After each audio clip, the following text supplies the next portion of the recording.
नमस्कार. तर मी आज पुरणपोळीचा बेत बनवणार आहे. तर बघू शकता पीठ भिजवून ठेवलेलं आहे. इकडं कुकर पण लावलेला आहे.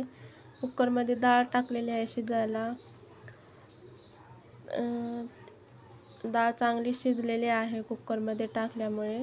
लगेच गीर झालेली आहे. बघू शकता चांगली मऊसूर डाळ शिजलेली आहे. त्यानंतर इकडे गूळ पण ठेवलेला आहे मी. गूळ टाकून लगेच आपलं चांगले शिजवून घ्यायचं. गूळ टाकून गुळाच्या पुरणपोळ्या बनवणार आहे.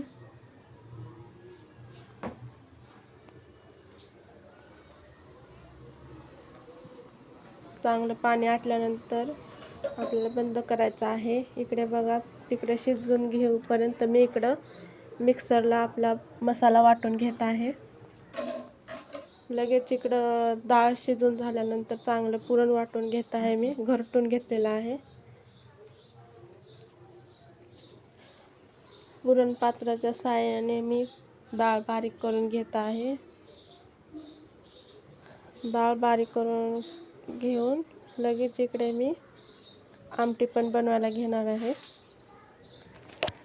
हा व्यवस्थित व्हिडिओ आला नाही. एका हातानं वाटायचा, एका हातानं व्हिडिओ काढायचा, त्यामुळे व्हिडिओ बरोबर आला नाही. हे बघा, पुरण पण आपलं वाटून झालेलं आहे. इकडे मी आमटी बनवायला ठेवलेलं आहे पातेलं.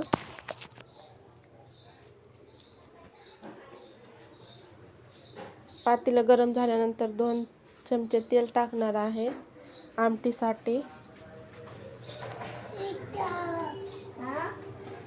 लगेच मसाला बारीक वाटलेला मसाला मिक्सरला लावून घेतलेला तो टाकून घेतलेला आहे. मी चांगलं परतून घेत आहे. लगेच एक अंबारी कांदा लसूण मसाला टाकून घेतलेला आहे.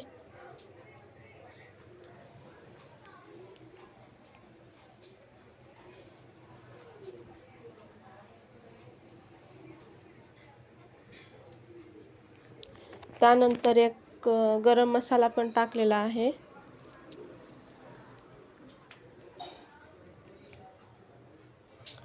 आणि आपल्या घरची चटणी पण टाकलेली आहे. आणि थोडंसं मीठ टाकून चांगलं तेल सुटूपर्यंत मी परतून घेतलेला आहे.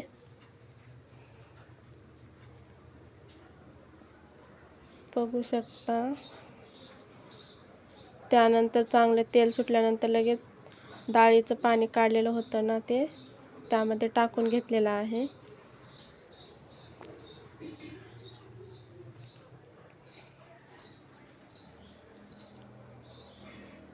सगळं पाणी ओतून दिलेलं आहे. जेवढी आमटी पाहिजे तेवढी पाणी टाकलेलं आहे. गरम पाणी पण करून ठेवलेलं होतं. गरम पाणी पण टाकून दिलेलं आहे. बघू शकता आपली आमटी तयार झालेली आहे.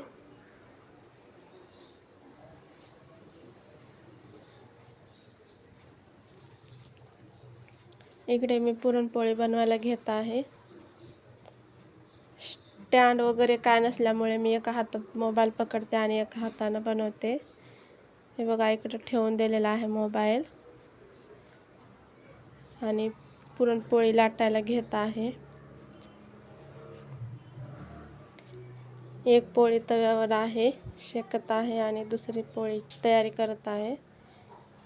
पुरण भरून चांगल्या आपल्या पोळ्या बनवत आहे.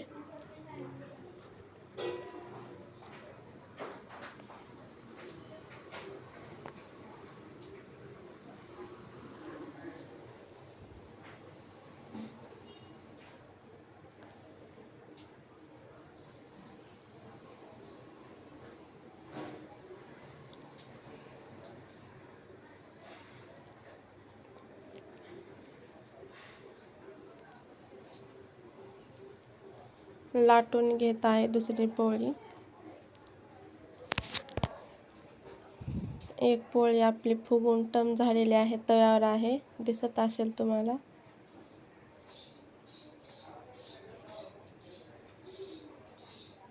व्हिडिओ बरोबर काढता आला नाही, माझ्याकडे स्टँड नसल्यामुळे प्रॉब्लेम होत आहे व्हिडिओ काढण्याचा.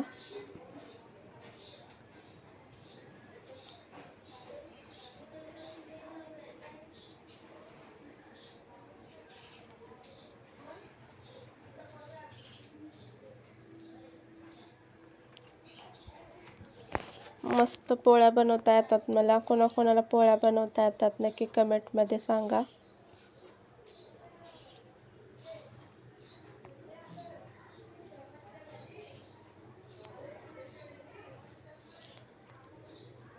बघू शकता आता पोळी तव्यावर टाकलेली आहे.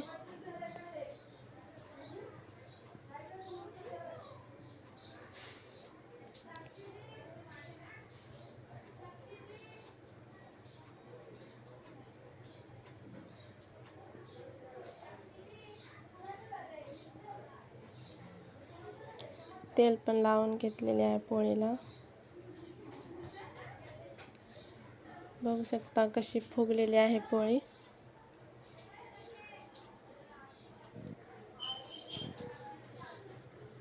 तर बनवून तयार आहे आपल्या पोळ्या. तर कशा वाटल्या नक्की कमेंटमध्ये सांगा. Bye bye.